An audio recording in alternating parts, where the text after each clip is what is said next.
Yeah, probably just a ship or something. No ship I knew of made a noise that weird. Then again, it was also weird for Joe to be calling me out so suddenly. Let's not stray too far out. Paul will wonder where we went.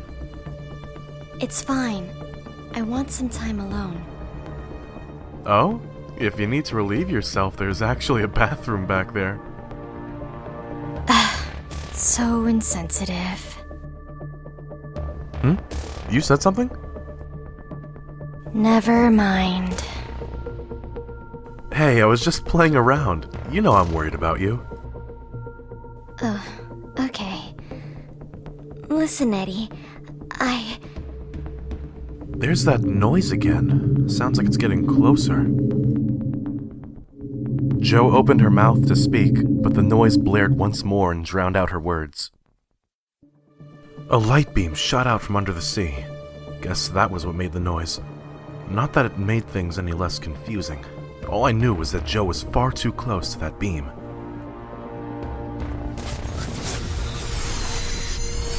I could have sworn I saw them come this way. Joanna? Eddie? What the hell?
Preparations complete. Ready to begin experiment. Understood. Conduct Operation 32 on male specimen A. Remember to perform procedures D through G. Be sure to leave no traces behind. Acknowledged. Commencing Operation 32. I remembered being put onto some kind of operating table. What took place after that, I could no longer recall. Perhaps it was for the best. Now I found myself standing next to Paul, surrounded by aliens. Ones in blue armor and robes. They donned helmets that resembled water tanks, making their faces hard to discern. All the ceiling lights emitted a blue glow, making even the interior resemble the sea. The place smelled like the ocean, too. Jo stood before me, trapped in some sort of chamber. Surrounding her were aliens operating on control panels. What are you bastards doing to Joanna? Get your scrubby hands off my girl! Paul always managed to speak his mind no matter how dire a situation seemed. I only feared the aliens might make an example out of him. You humans are always so noisy. We're sending you three home. Keep quiet before we change our minds. You kidnapped us and we're expected to just sit and obey you? That's just wrong. Be grateful we gave you all translation devices. Without them, you'd have no clue what's going on. Actually, I would argue that I still had no clue what was happening. Paul did all the talking on my behalf. If I chimed in with more shouting, the aliens might kill us on the spot. Jo slapped her hands against the glass. She tried speaking to us, but the chamber blocked out her words. Beam fully charged. Prepared to send specimen home on command. Acknowledged. Fire when ready. In a flash, Jo vanished from the chamber. I half expected her to return after another flash, as if we were watching a magic trick, but that never happened. What did you freaks do to Joanna? The females returned home. You two are about to join her. Once you're back on the surface, you'll forget all that's happened here. Settle down and let us do our job. With Joe gone, I shifted my eyes to the portholes on the wall. Water filled the space outside, with fish swimming by on occasions. We must be inside some form of alien submarine. If the aliens were indeed sending us home, there was nothing else I would have wished for more. I only prayed they were telling the truth. Uh-oh. What's the matter? The beam's refusing to charge. Looks like the device has malfunctioned. Let me see that. That's impossible. The beam's never failed us in all these years. A bunch of liars, all of you. I'll bet you're plotting some other plan for us. What now? That human is acting rowdy and we have no way of sending him back. We might have to silence them both. Those words made even Paul fall quiet. I should have known things would never turn out smoothly. It had been a while since I last spoke. Perhaps I should say something, but one wrong word and we were goners. Yes, it's too risky to keep these two on our ship. I agree. We should act without delay. That's enough. Everyone, including the aliens, froze upon hearing this unfamiliar voice. Be at peace, all of you. We summoned these guests to better understand the surface world. It's our duty to ensure they return home unharmed. Commander Finyomu. Of course, as you will. That alien just called this girl Commander. She must have been no older than 5 or 6. In fact, I never even noticed her until she spoke. This little kid is your commander? Huh, Eddie, guess we got nothing to worry about. There's no way I'll let clowns like them threaten me. Paul marched toward the girl, who looked him in the eye and appeared unfazed. None of the aliens stepped in Paul's way.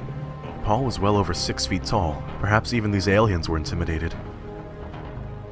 One more step, and your head goes flying. A woman appeared before Paul. She showed up so swiftly that even he was caught off guard. There was a blade of some sort in her hand.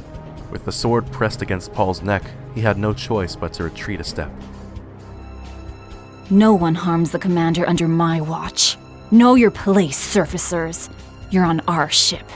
I'll be more than happy to send you both out into the sea. There's no need for threats, Mukon. As you desire, Commander. Mukon sheathed her blade upon hearing Finyomu's order. It looked like this woman obeyed the commander like the rest of them. Let us conduct a meeting to discuss what actions we must take. Until then, the two humans shall remain on board as guests.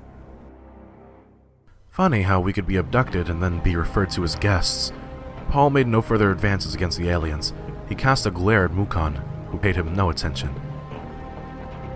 At least our lives were spared for now. As for how long things would stay this way, only time would tell. Joanna and I used to visit the same beach every year. Do you remember what's so special about this year, Eddie? You're turning 21. Come on, as if I'd forget. I was referring to a different anniversary. It's been 15 years since we've met. Never mind. Your birthday's coming soon, so it's a bit early, but I bought you something. Oh, thanks. Here, it's a cross necklace. I hope God will always watch over you. Eddie, how thoughtful. I'll definitely cherish it. And Joe, there's something else I want to tell you. Oh?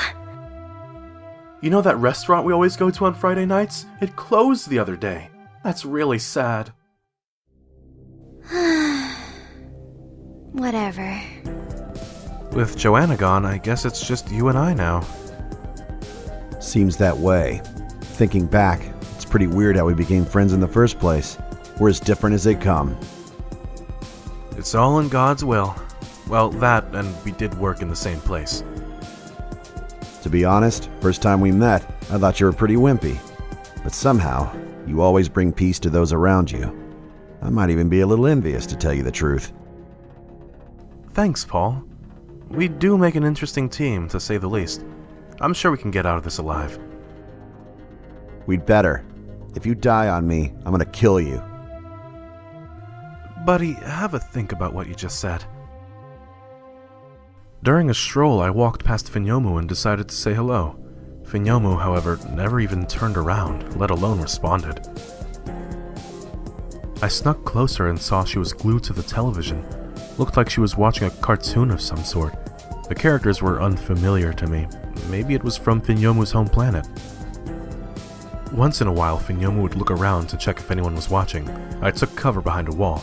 This hobby of hers must have been a secret. Finyomu wanted to maintain her captain image, but I guess she was still a child after all. I moved on, leaving Finyomu to her pastime.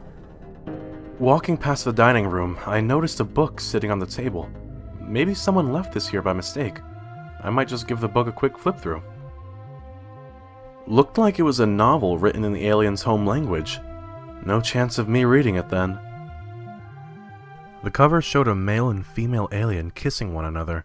Love hearts dotted the pink background behind them. What a stereotypical romance novel cover. Footsteps sounded behind me. I quickly put the novel down. After all, nobody gave me permission to read the book.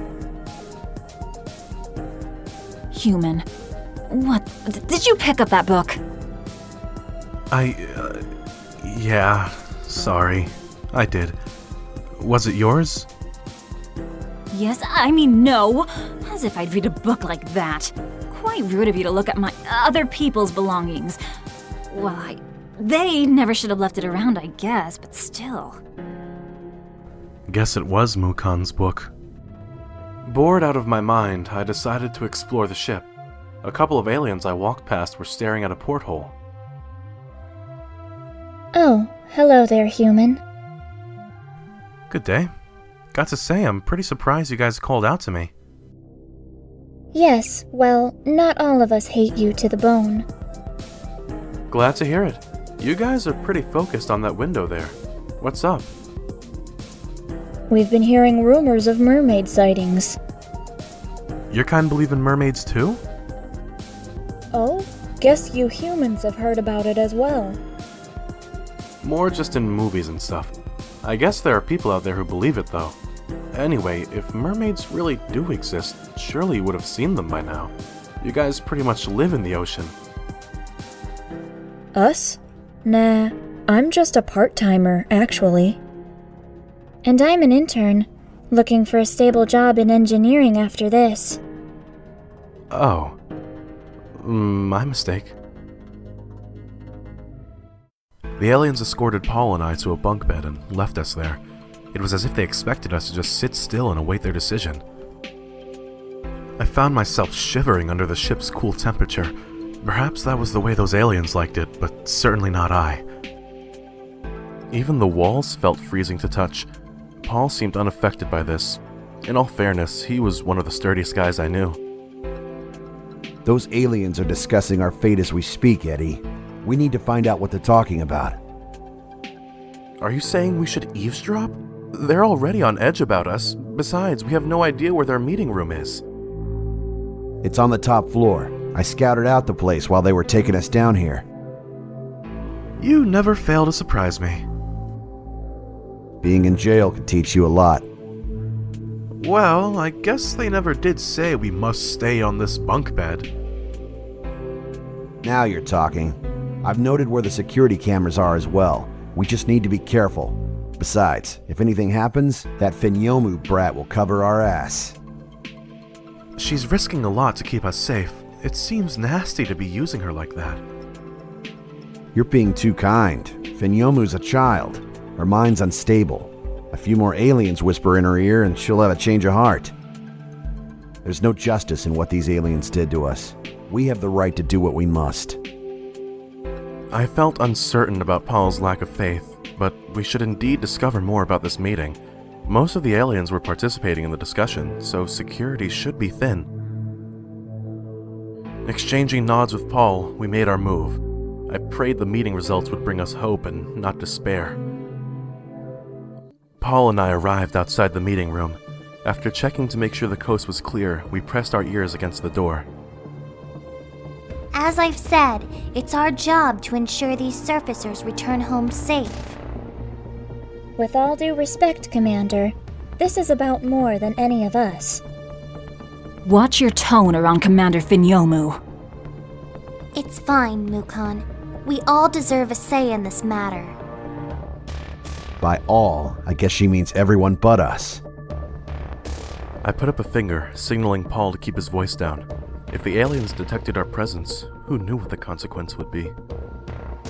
If these humans escape and tell the surface world about us, our entire civilization will be at risk. Yes, and then there's that girl we sent off. Our charge beam failed right afterward. There's no way to tell if her memories were even erased properly. For all we know, she might be on the surface now, telling everyone up there about us. I'll assign one of you to scan the surface and locate the girl. Once she's found, monitor her full time and check for suspicious activities. I was more concerned about whether that beam actually managed to send Joe home. Maybe the beam broke down when she was still in the ocean. This warrants a discussion with our people back home. Rest easy. Your concerns will be passed on. For now, let us vote on how this situation should be handled. The two humans should be purged. We've had to kill on this ship in the past. This will be no different. I agree. For our people's sake, the surfacers must be sacrificed. Commander Finyomu has a point. It's unfair for us to kill the humans with hardly a thought. Mukon, let us hear your opinion. I beg your forgiveness, Commander Finyomu, but I must choose to pass on the matter. Very well. Let us continue. Our entire race is at risk here. Losing two surfacers is a small matter by comparison. We can send the humans into the sea, let them decide their own fate. Paul gestured me to leave. I trailed him as he headed back for the elevator. It's obvious most of those bastards want us dead. I doubt that Finyomu kid can keep them in check for long. Then there's Joanna. We need to find out if she's okay. I'm no man if I'm unable to keep my woman safe. The aliens did talk about spying on Joe. That must mean there's a way of doing so from this ship. We just need to find out how. The aliens spoke about their people being at risk. I guess they had a home planet somewhere in space. But then surely we should be on a spaceship and not a submarine.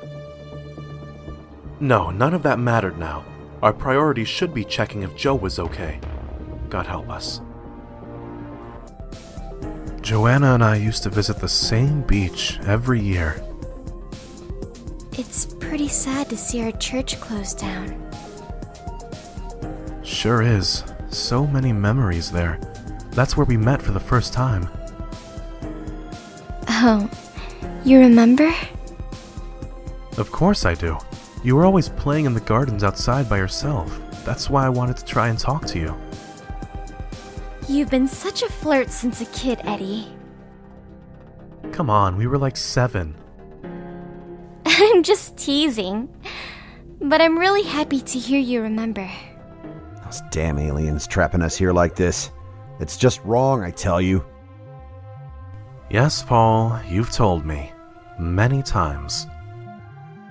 They should really look up my background. One time when I was in jail, I took on 8 guys by myself.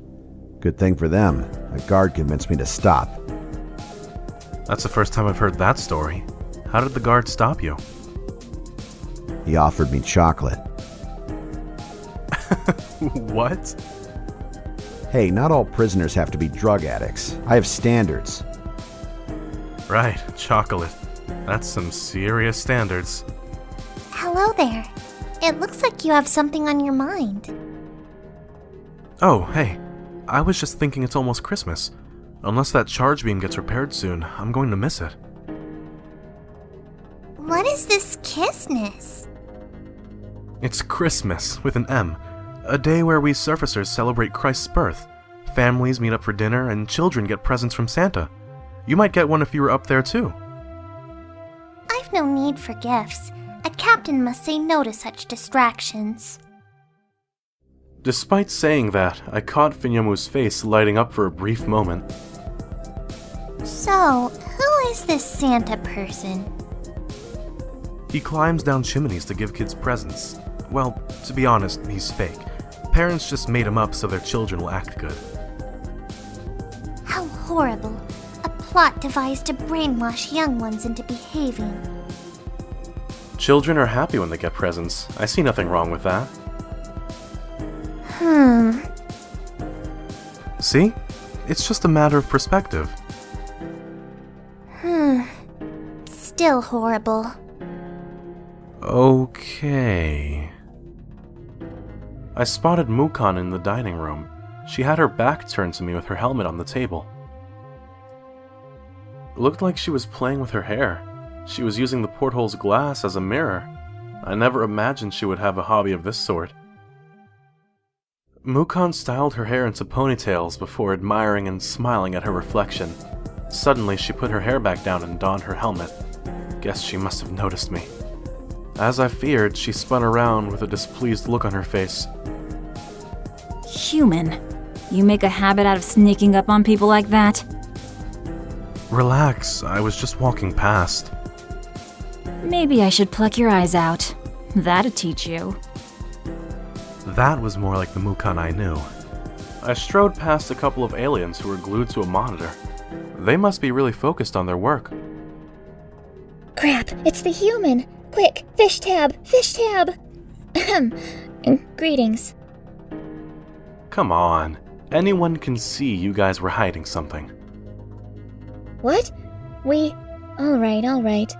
Just keep this from Mukon, okay? She'll have our head if she finds out. Wow, you guys got nude photos of her or something? Nah, we were just checking out a couple of games we downloaded back home. Oh, relax, man. I've done that during work from time to time. Found any good games? We were just playing this one. It's called Unhack, or something. Any good? Terrible. I'd rather do work. Good to hear, everyone. Back to work then. Commander, right away. Quick, hand me those papers. I could have sworn Finyomu winked at me as she walked past. Guess this stuff was commonplace around here. You found anything? Looks like they have some machine back in that meeting room. It lets them spy on people from the surface. Those scumbags. If they've let Joanna go, then leave her alone and stop stalking her. That's just wrong. Maybe we can use that machine to find Joanna. Gotta figure out how the machine works. I'll get back up to the top floor and spy on those aliens. Come with me, and then keep those aliens off my butt while I check out how they operate the controls. Despite Paul's confidence, I had my doubts. If the aliens caught us, we would likely be executed. We needed to warn Joanna, but I feared for my own life. I shook the thought from my head. If I allowed Joanna to be captured again, or worse, killed by the aliens, I would never be able to forgive myself. Okay, Paul, I'll keep him off your back. Let's head to that top floor. Paul put up a hand to indicate he needed another 5 minutes. He had better be right. My luck was fast running out. A pair of aliens stepped out from the elevator and were walking in my direction. My heart pounded as their footsteps grew louder. Turned out it was Finyomu and Mukon. The two seated side by side at the dining table. I crouched behind a chair on the opposite side. Worried I was breathing too loud, I cupped both hands over my face. Finyomu and Mukon removed their helmets before facing each other. Never had I seen Mukon look so at ease. I thought she only knew how to scowl. Mukon, did you really have no opinion on the two surfacers? One person's thought means little. I am but a mere guard. Finyomu pouted at Mukon. Despite being a commander, it looked like she knew how to make some childish faces. Of course I want to hear what you think.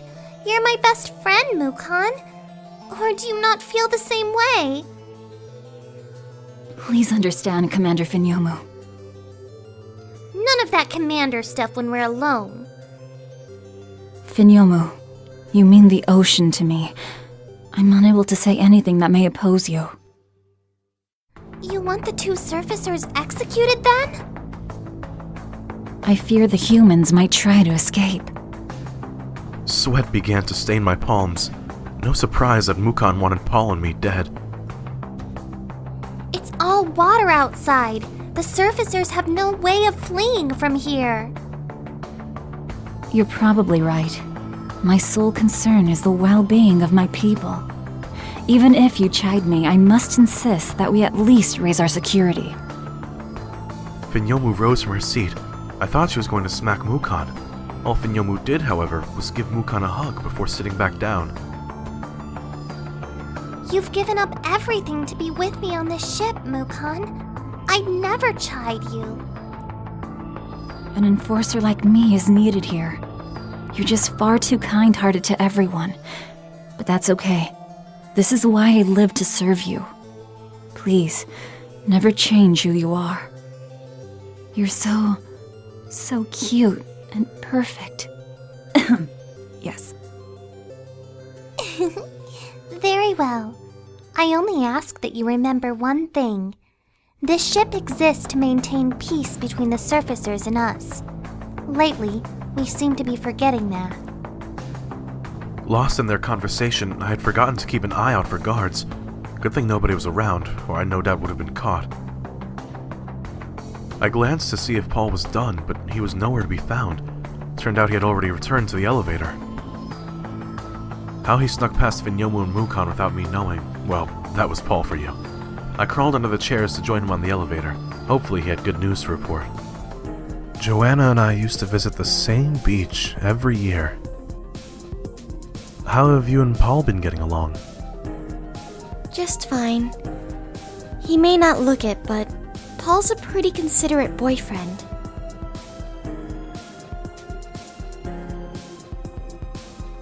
The guy's full of surprises. To be honest, I had no idea you two would get hooked up. He's always looking out for me. I guess it's only right. Is something wrong? No, it's nothing. I do like him. There's no problem. The weather's looking bad, Eddie. Let's go home. I'm getting real sick of this place. No chocolate or any other decent food here. Try to think of the bright side. This at least has to be better than when you were in jail. Hard to say, actually. At least I went to jail by choice. Through my own actions, I mean. Really wish I could have been there on that night when the fight happened. No offense, Ed, but sometimes it takes a guy like me to get things done. For those two drunks to grope Joanna like that, they deserved eating my fists. I was thrown in jail because I carried out justice. It's just wrong, I tell you. Oh well.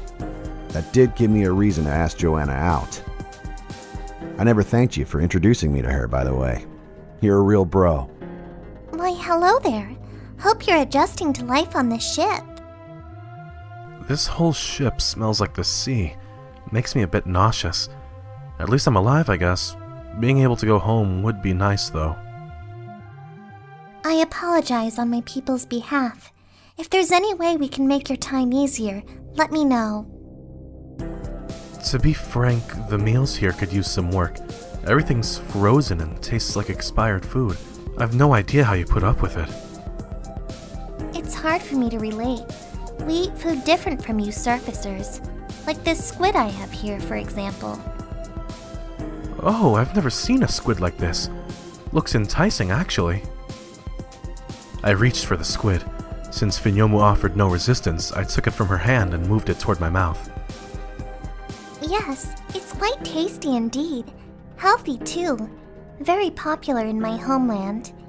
Too bad any surfacer who tries to eat one will vomit blood and have their organs explode from inside. I barely managed to spit the squid out of my mouth. Also, I hear their eyeballs will pop out. Thanks for the early warning. Hey, human. You keep muttering to yourself. Do we have a problem? It's fine. I'm just getting real bored, that's all. There's nothing to do around here. Goes to show your lack of discipline. No need to be harsh. How do you spend your time then, aside from pointing your blade at everyone you see? I find poetry is a fine way to kill time. Poetry? You? What's with the reaction? An underling like you would never understand the delicate craft of literature. I'm willing to learn if you want to show me some of your works. Show you my... Never! It'd be a waste to showcase my art to the likes of you. Return to your boredom, surfacer. Our conversation is done. You could have just said no. Good to see you, human. Same here. What are you guys reading? The Book of Conspiracies. This one here is pretty interesting. The theory of split existence. As in split personalities? We humans have the same condition. Quite different, actually. It says here that if one's mind is strong enough, it's possible for him to create a split copy of himself. That's pretty over the top, even for a conspiracy. For you surfacers, maybe. The minds of our people are far more developed. No offense, by the way. Even so, for a split image to materialize, that'd require some serious power. Hard to imagine what kind of emotions the host must have to go through. Oh, read this part, human. I'd love to, but I only know English. Right. It says the split image can appear and behave completely different from the host. Something about the copy being the host's ideal self. It gets pretty confusing from this part on. I must say I'm already as confused as can be. Hey, I'll leave you guys to it. The aliens found Joanna. I saw them stalking her. At least that means she's alive. Thank God for that. I've figured out how to operate the spying mechanism. With good timing, we should be able to contact her. And loads of luck, I heard Mukon telling Finyomu to increase security. That damn woman, always getting in our way. They're just doing what's best for their people. You're too damn nice. Let's get to the top floor and I'll teach you how to operate the controls. I'll keep watch this time. No offense, but we need a close eye like mine. None taken. Never said I wanted to become an expert in sneaking around. I enjoy it no more than you do. Those aliens are spying on my girl. An eye for an eye if you ask me. Let's go. Paul and I reached the top floor without alerting any guards. I must be getting good at this. Not that I felt proud. The elevator door opened. I jumped as Finyomu appeared right in front of us. We had no permission to be here. I foresaw this ending poorly. Any moment now, Mukon could leap in and slice off my head. As that thought crossed my mind, Paul slapped me on the back, as if expecting me to pull us out of this. What are you guys doing on this floor? I know we're not meant to be here. We're sorry, really. It's just so boring being stuck on the first floor. Regardless, be grateful it's me you ran into. Mukon would have executed you both on the spot. We are partly at fault. Once we get that charge beam working, I'll see to it that you both get home safely. I would argue the aliens were more than partly at fault. Best to keep that to myself. My people just want to understand the surfacers. We do our best to perform our research without bringing you harm. If things had gone smoothly, your memories would have been erased, and none of this would have happened. So you guys have a hometown or planet somewhere? That's top secret information. I apologize. It's okay. I understand. All I want is for my people and the surfacers to exist in harmony. Please believe in my words. Sure, I can manage that. Any relationship should begin with trust. I heard Paul snorting beside me. No doubt he had zero interest in getting along with Finyomu's people. Finyomu removed her helmet in front of me for the first time. Looking at her like this, she really was no different from any ordinary child. Minus the blue hair, I suppose. Really surprising to see a kid like you command the ship. Wait, sorry if you're actually not a child. It's just, well, yeah. I'm indeed only 6 years old. No need to be nervous. I have my reasons for being here. I held my breath as a couple of aliens walked past us. They shot us a glance, but departed without asking any questions. Must be because we were with Finyomu. Does it ever get lonely on this ship? If I were in your position, I'd definitely get homesick.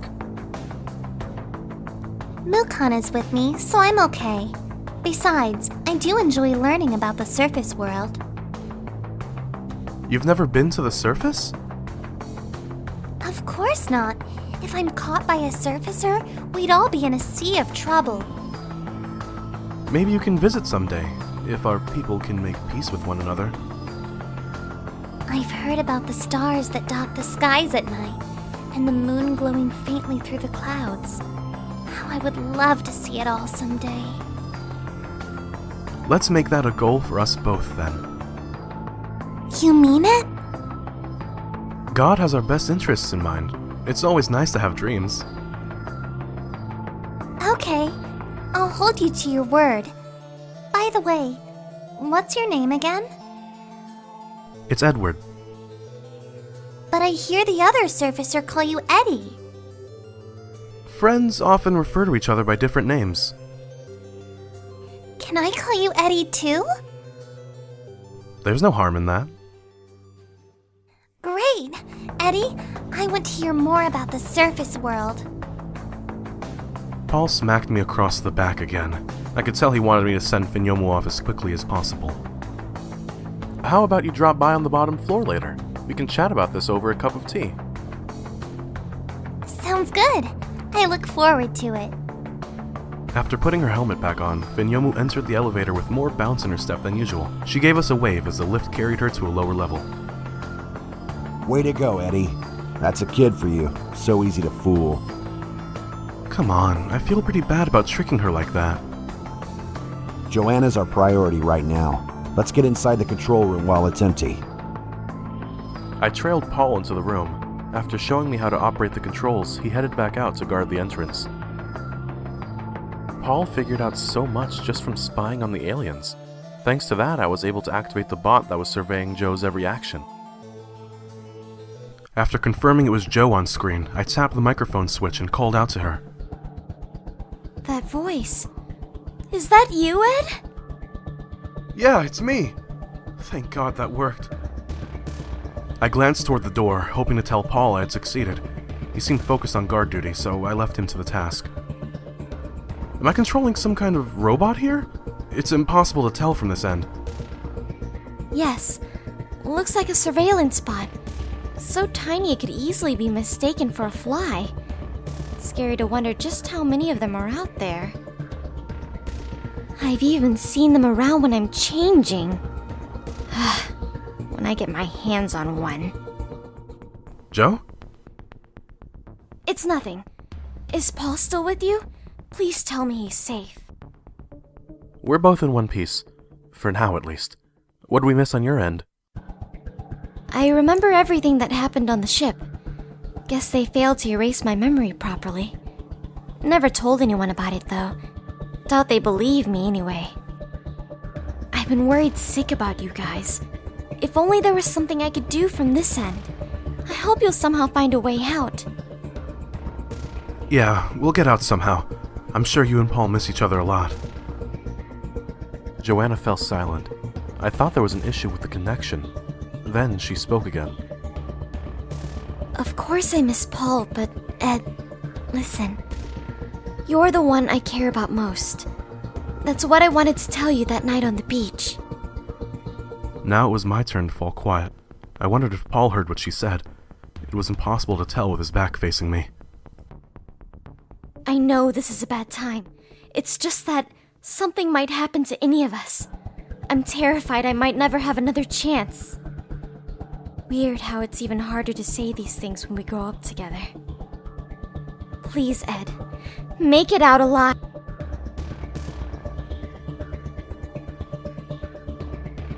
The connection cut out. My hands were clear from the controls, so I doubted I was at fault. My confusion lasted for a moment before the screen flickered back to life. Surfacers. An enormous eye appeared on screen. The shock almost forced me onto my backside. Even Paul peered in to see what was happening. I am Mother, the master of this ship. You surfacers have some guts, sneaking around my domain. But your luck has run out. Sirens blared through the entire ship. This mother person must have activated them. There was no place to hide now. Joanna and I used to visit the same beach every year. Eddie, if you need to borrow some money, just let me know. Thanks. I should be fine. Just need to juggle a few more part-time shifts, I guess. You put your trust in that business partner, yet he still turned on you. The world really is full of jerks. People do often say I have too much faith in others. Maybe they have a point. But that's what makes you different. That's what let's forget about that guy. Keep being who you are, Eddie. Thanks, Joe. You're right. This has to be a test from God. It'll take more than that to change me. Paul stomped out of the bathroom, looking real mad. As in, even madder than usual. Damn aliens, slapping me around just because I walked into the wrong toilet? You went to the wrong bathroom? I hate to pick sides, but God help you. I just followed one of the aliens in by mistake, man. They all have the same face. Come to think of it, you do have a point. It seems as though only Finyomu and Mukon have faces. Why is that?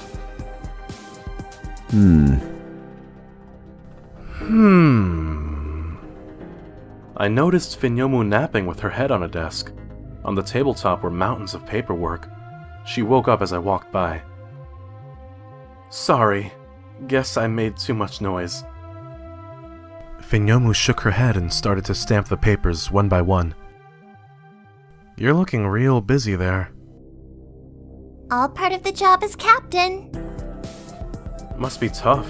You look pretty out of it. Maybe you should take a break and get back to it later. Thank you for your concern, but I'm a professional. There's no sleeping on the job allowed. Right after saying that, Finyomu dozed off on the desk again. It must be rough for a child to carry that much burden. Let me go look for Mukon. Human, you have business with me? I certainly have none with you. Finyomu fell asleep on her desk. Just wanted to ask you to bring her a blanket or something. Oh. Very well. Captain Finyomu's given you humans permission to explore the ship. I'd advised against abusing her generosity. Chill out. I'm aware she's risking a lot to give us this freedom. Looks like even underlings like you recognize the kindness of our captain's heart. Captain Finyomu's been this adorable for as long as I can remember. So cute and perfect. Yes. Right. I guess you and Finyomu have known each other for ages? Like I said, for as long as I can remember. My memory of our first meeting is rather hazy, I must admit. Judging from how well you know her, you two might as well be born on the same day. How nice would that be, to begin life on the same day as such a pure creature? Ahem! What's with all the questions? You gathering intel on us? Take it easy. Just curious, that's all. Human, good to see you're still alive. Man, morbid much? Sorry, but things have been pretty tense around here, as you might have noticed. Paul and I probably have something to do with that. Our bad, I guess. Things are getting a bit too tense for my liking. I should throw a sickie or two in case anything goes down. At least you have some to use. I've already taken all of mine.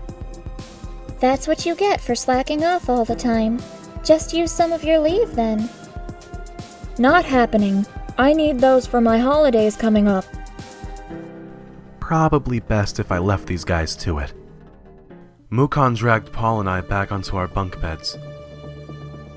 Savor these last moments of your lives. Mother's negotiating to have you two executed. Mukon shot me a glare and leaned back until I bumped into the wall behind me. Just what does the commander see in you? It's truly a mystery. All Finyomu and I had was a little chat. There's no need to think too much of it. Mukon's face twitched upon hearing those words. She must be contemplating whether to cut me down right here and now. Listen well, Eddie. Finyomu removed your helmet in front of you. For our people, that is the ultimate sign of trust. Certainly not something you have earned. Odd brings us all together. Hopefully you'll see that someday. I believe in no god. Look, I have no idea how you fooled Commander Finyomu, but your tricks are useless against me. Mukon gripped her fingers around her blade's hilt. I closed my eyes, expecting to meet my maker. Footsteps sounded behind Mukon. I opened my eyes to see Finyomu approaching. Commander, these two no longer deserve to be graced by your presence. It's fine, Mukon. I wish to speak to them alone. Mukon shot me one last scowl.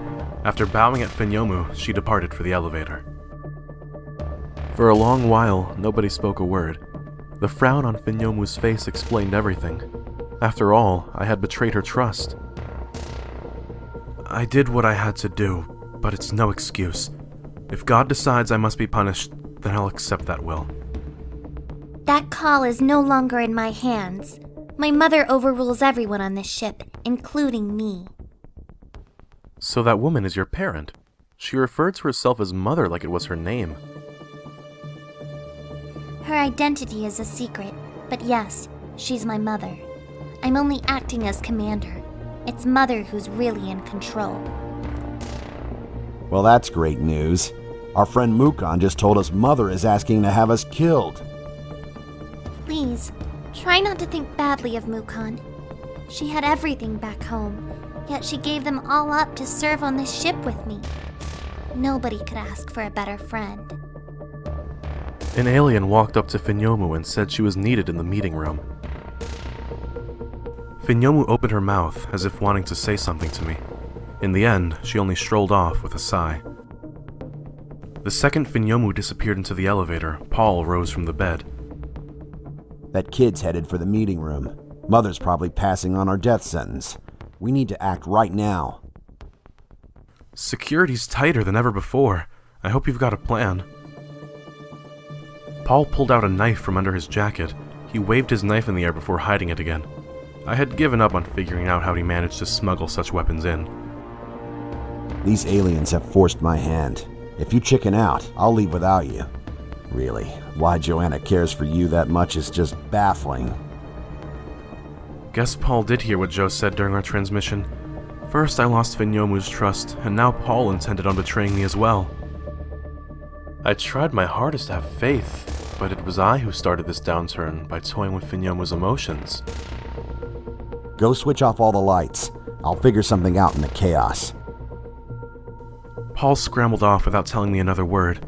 Though I tailed him, I no longer knew whether he could be counted on. I took out all the lights as ordered. Paul had vanished from my sight. He did say he would figure something out. A couple of aliens gathered around the switch I had flipped just moments ago. Once they turned the lights back on, it would only be a matter of time until they spotted me. The aliens flicked the switch several times, yet the light refused to come on. How odd. I turned off the lights but never took out the main power. This must be Paul's doing. Mukon came dashing in my direction. I thought she had found me, but then she bolted by without stopping. Her terrified expression spelled trouble. Even the surrounding aliens looked confused by Mukon's behavior. I snuck after her to see what was up. Mukon ran into an empty corner of the ship. She pressed her palm against the wall, which slid open to reveal a hidden room. After checking the area, Mukon stepped past the opening. I pursued her, taking care not to make any noise. Too bad I gasped as soon as I saw what was inside. Countless glass tubes filled the secret room. The bodies floating inside all resembled Finyomu. One Finyomu in a chamber would have been shocking enough. Seeing so many made me wonder if I had lost it. cables coiled all around the floor. I tripped over one and fell onto my knees. What the? How did you get in here? No, there's no time for this. The other surfacer, he must be responsible. Where is he? I've no idea where Paul's gone to. This friend of yours has killed the power and taken the keys. There's no way of restoring energy to this ship. Look, all we want is to return home alive. Just let us go. We promise to never tell anyone about your people. There are bigger problems right now. Without power, the commander, Finyomo's gonna die. Joanna and I used to visit the same beach every year. Have you been seeing the doctor lately? No, I stopped going since last month. So is everything okay now? No, Eddie. Please just leave me alone with this. Right, sorry. I'm just worried about you. No, I'm the one who's sorry. You know, it's depression. No one's proud of it. You'll fight through this, Joe. God will look after you. And I will, too. Thanks, Eddie. That means a lot. Human, nice seeing you.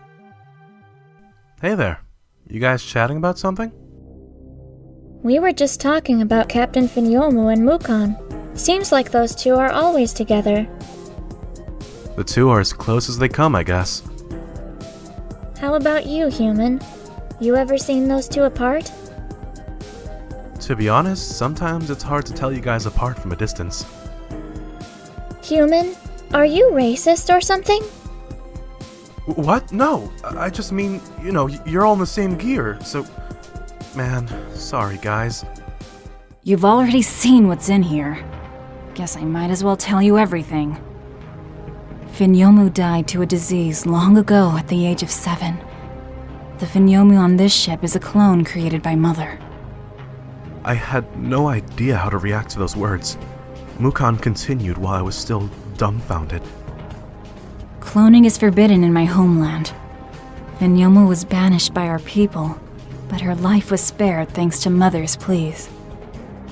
Though Finyomu was allowed to live, she must serve on the ship for eternity, never to return home. It sounded like cloning was an issue in any society. I saw no physical defects in the Finyomu I had to deal with. Never did I imagine she was a replica. Despite Mother's efforts, Finyomu has time and time again expired at the age of 7. The disease is embedded in her genetics. With the power out, it's only a matter of hours before these clones perish. I've no time to deal with you right now. Despite hearing those words, I urged myself to stay alert. Paul was my only fellow surfacer on this ship. If even he deserted me, I no longer knew who I could trust. Mukon! Mother's voice echoed across the room. The voice came through a loudspeaker hung in the corner. Mukon, how could you allow that surfacer to cut off the power? It's your sworn duty to keep Finyomu safe. Mother, my humblest apologies. I swear I'll hunt down the human and restore power to the ship. Then turn around, you fool. He's right behind you. Mukon and I spun around to see Paul standing by the door. The blade he had shown me earlier was now pressed against Finyomu's neck. Looks like you've got a little secret room here. Not that I care anymore. Just fix that damn charge beam and send me home. Eddie, you never would have survived this long by yourself. I'll be generous, though. Come with me if you want to return home. I could never hold a child hostage just to save myself. Paul, stop what you're doing and think this through. The aliens want us executed. I'm done with talking. If that's your answer, Eddie, I'll just tell Joanna you died on this ship. Give us the key to restore power, human. If we're to send you home, we need energy to charge that beam. Paul paused for a moment before fishing a key from his pocket. He threw the key onto the floor. The key landed in front of me after bouncing off a few cables. Whatever. The power outage was just a diversion anyway. What I really wanted was to take this kid hostage. Paul must have known I would never accept such a plot. That was why he told me nothing. It disgusted me to realize I had helped him carry out the plan. I'll be waiting in the meeting room. Let me know when you've repaired that charge beam. Paul retreated for the elevator, dragging Finyomu along with him. Finyomu looked afraid, but gave us no hint on what she wanted us to do. The humans, nothing but lies, Mukon. Chase after him. Let this other surfacer live to serve as your guide. No doubt he knows the captor best. The speaker clicked, and Mother said no more. Mukon took the key outside and ordered one of her underlings to restore the power. She then came back into the room with a fierce look that forced me to back a step. Paul only wants to get home. Let's spare his life at the very least. We're moving out. Confront that human, distract him, and I'll handle the rest. Sounded like Mukon had no interest in sparing Paul. She headed for the door without waiting for me. I trailed her, telling myself I was doing this to save Finyomu. Deep inside, I knew my priority was to save my behind. Mother said I was allowed to live only to assist on this mission. I was helping with the murder of Paul just so I could survive for a little longer. Eddie, even you want to stand in my way now. I was right all along. The only one you can trust is yourself. Finyomu's just a child. To hold her hostage like this, where's the justice you always speak of? These aliens started this by kidnapping us. They brought it upon themselves. Forget about me, Eddie. Please, just make sure you and Mukon stay safe. I know about those clones and what happened to you. There's no need to shoulder it all on yourself. You're innocent in all this. For a while, nobody said a word. A sad smile then formed on Finyomu's face. I'm bearing more guilt than you might think. Got something you want to say, kid? I'd be careful if I were you. One wrong word and I'll cut your neck open. I signaled at Finyomu to keep quiet, but she shook her head. Before you guys showed up, I tried to tamper with the clone tubes, but I messed up and caused the charge beam to break. It's my fault you two are unable to return home. I'm sick of being trapped in this cycle. If there's no cure for my disease, let me rest. This endless suffering is unbearable. So you're to blame for me being stuck here. You aliens keep going on about silencing us. It's you who should be executed right now. Paul, stop. I've had enough.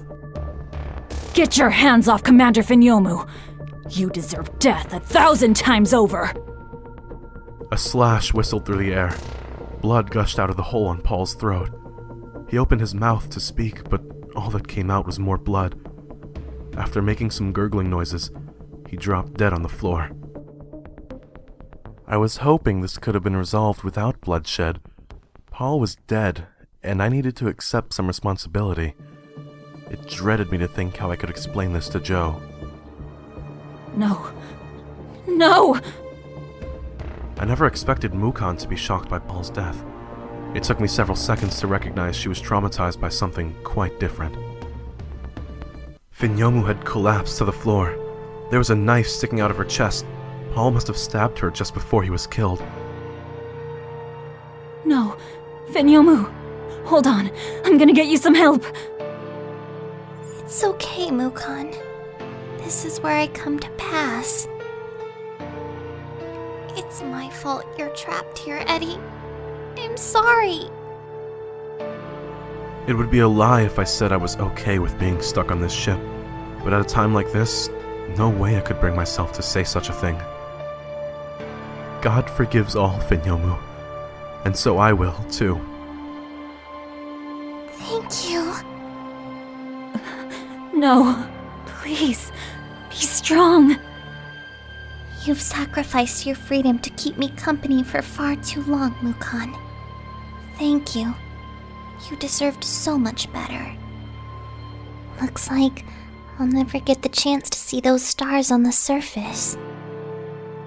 Free from the cycle at last. If I could be reborn as a surfacer, I want to see life above the sea. I'll always believe it, Mukon, Eddie. the surfacers and our people, we can exist together in peace. I wrapped my fingers around Finyomu's tiny hand. Whether she felt it would forever be a mystery, as she never uttered another word. After a few more gasps, she ceased breathing altogether. The scream that Mukon produced. I never thought a living being could make such a noise.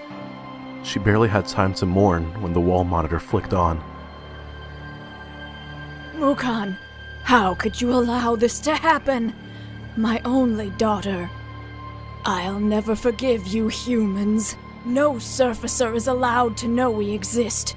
This ship shall vanish from existence, along with everyone on board. You have all failed me. It's time I handled things personally. Joanna and I used to visit the same beach every year. The ocean can be pretty creepy at night. Why the sudden thought?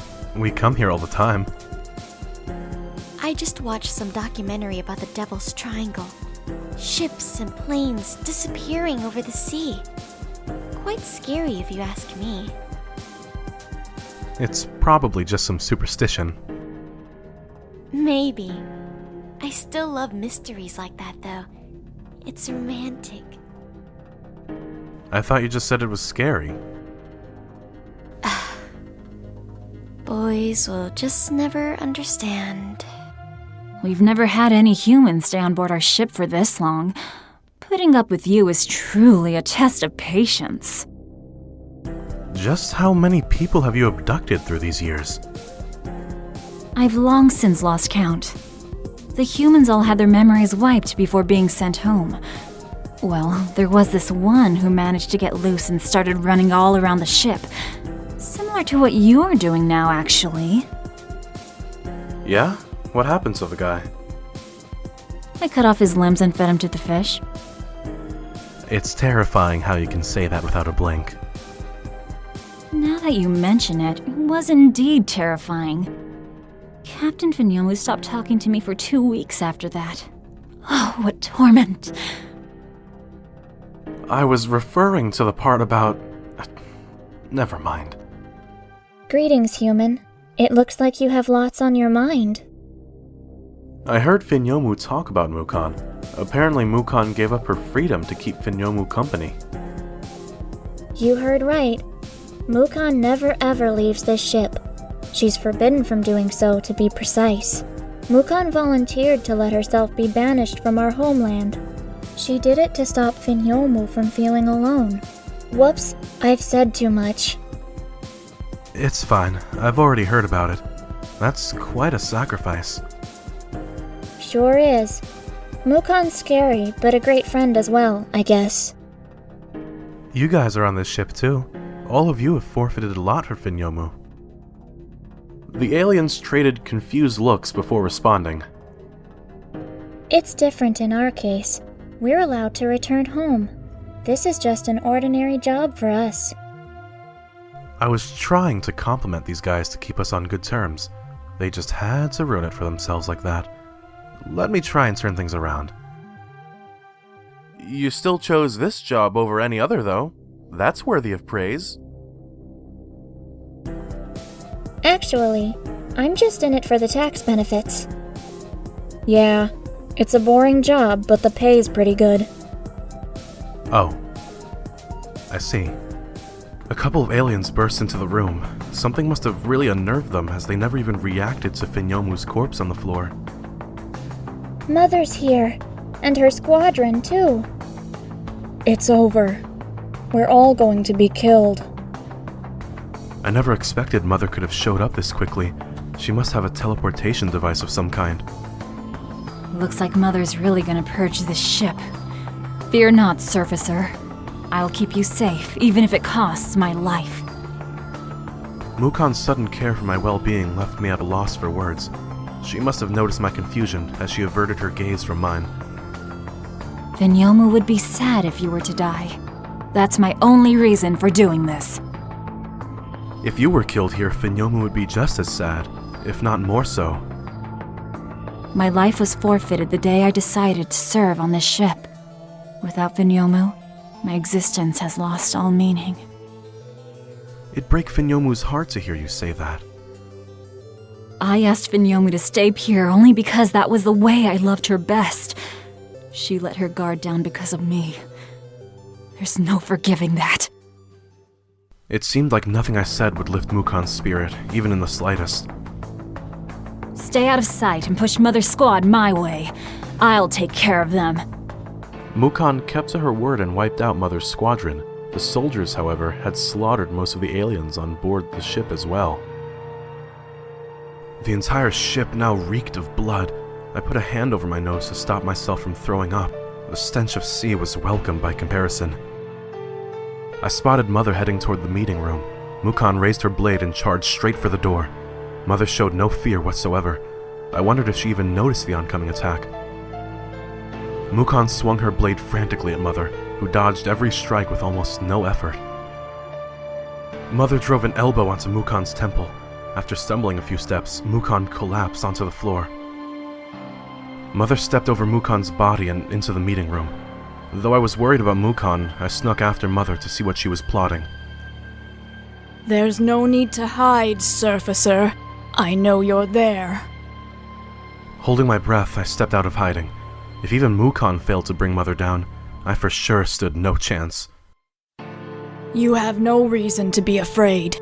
I already got what I came for. I had a feeling this was all you wanted. If you only wanted to see Finyomu one last time, there was no need for all this bloodshed. Just as I have eyes over this ship, my people have eyes over me. It's their will to see this ship erased from existence. If I were to disobey, I would have been executed. It's no matter. I'm branded a traitor either way. There's no way I could bring myself to destroy this ship. This ship never should have existed. Finyomu must have felt like a prisoner in here. Any parent would sell her soul to bring back her child. I did nothing wrong. How I have longed to touch Finyomu's face again. Mother strode up to a locked door by the wall. She entered a passcode and the door swung open. Once she stepped through, the door shut behind her, and the room she stood in slowly began to fill with water. No, get back in here! Finyomu would never have wanted things to end this way! Like I said, human, I've become a traitor. There's no home for me to return to. Too many have perished in the name of my selfish wish. It's only right that I join them. I tried opening the door by punching in random passcodes. Of course, none of them yielded any result. Give it up. If you open this door now, water will flood the entire ship. Surely you care for Mukan's well-being. Those words discouraged me from making any further guesses on the keypad. My child seemed to have really enjoyed your company, Surfacer.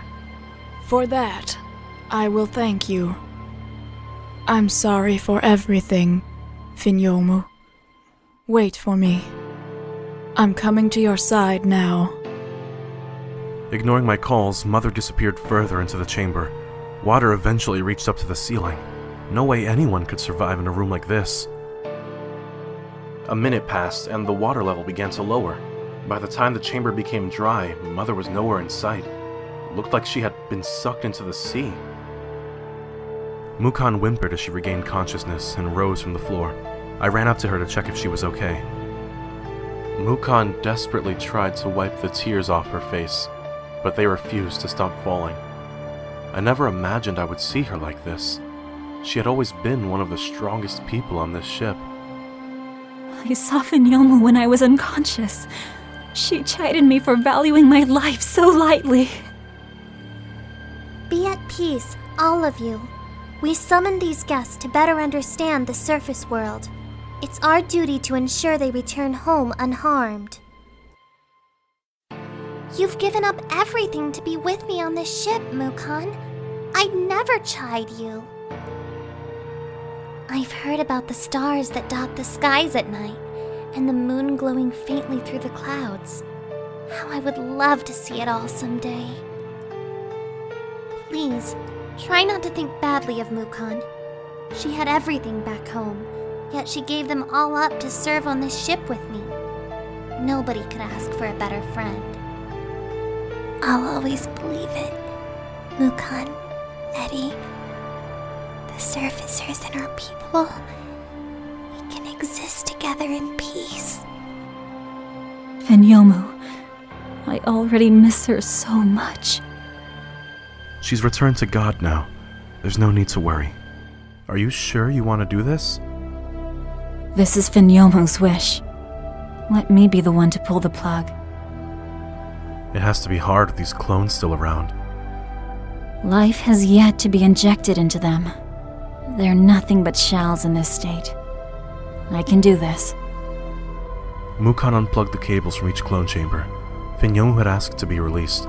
Still, for Mukon of all people to be doing this was too cruel. Once Mukon was done, she stood still with her back turned to me. I could tell she was wiping tears from her face. The tubes started to dim. In several hours' time, the clones would falter, and Fenyomu would truly be no more. I gave Mukon as much time as she needed to gather herself. Eventually, she spun around to face me. It's time for you to go. Mukon took me into the room where Mother had ended her life. Turned out this was the decompression chamber. I needed to sit still while the chamber helped me readjust to the surface. Wait here. I'll order my men to send you home. Mukon walked out and shut the door behind her. A hum started to echo inside the chamber. Decompression must now be taking place. After so much had been lost, it was hard to sense much joy about going home. Around an hour passed, and the chamber door at last clicked open. It had been so long since I last saw the surface sky. Looked like it was nighttime right now. We had returned to the shore where I had been abducted. I disembarked from the ship and stepped onto the beach. For a moment, I shut my eyes to take in the warm breeze. I had been trapped inside that freezing ship for too long. At first, I thought Mukon would just send the ship back into the sea without saying a word. Instead, I spotted her climbing out with Fenyomu's corpse in her arms. Look, Fenyomu. It's the stars you've always wanted to see. I guess the surface can be quite beautiful sometimes. What's your plan from here on? Mother said our people want this ship purged. I guess we've been exiled. If any of my men still wish to return home, once we've repaired the charge beam, I'll send them back. As for me, I shall wander these seas until I expire. Fenyomu asked you to cherish your life. Have you already forgotten? I never said anything about giving up. This ship's been my home for the longest time.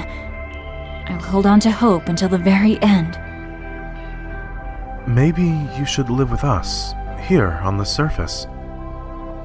My people are unable to stay exposed to the surface air. Besides, if I were to be discovered, well, I'm better off just being forgotten at sea. You'll never be forgotten. Just to remind you, I never had my memory erased. Fenyomu's put so much trust in your kind until the end. I will attempt to do the same. Indeed, Fenyomu had retained her faith down to her final breath. On the other hand, I was on the verge of losing my trust in others. Looked like I had been outdone by a child.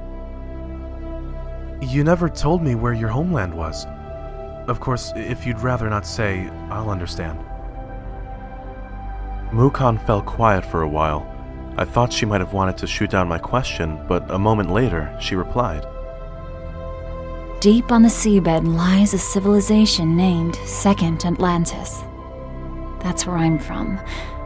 A barrier keeps my city invisible to the naked eye.